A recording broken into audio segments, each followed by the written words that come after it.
દુઃખ છે ને 20 વર્ષ દુઃખ પડ્યું ને તો 20 મહિના બેઠી લે ને 21મો મહિનો હું લઈને આવીશું મેલડી છું.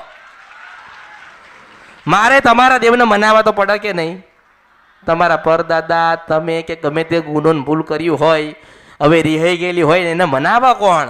દેખાય છે તો મનાવશો? કોઈને માં દેખાય છે કે મનાવશે? દીવો કર્યો, ફોટો મૂક્યો, અગરબત્તી કરી નિવેદ કરો છો, મંદિર મૂક્યું છે, લબક જબક વાળા ફોટા છે, ધૂપ ધુમાડા કરો છો, પણ એમાં દેવ રાજી થતા?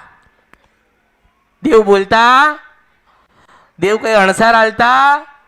પછી તો મારી જેવી મેરડીનો કોઈક સંગ કરશો તો તમારી માને હું મનાઈશ ને તમારી માને કહીશ કે તારા છે ને તું એમની છો. જવા દે.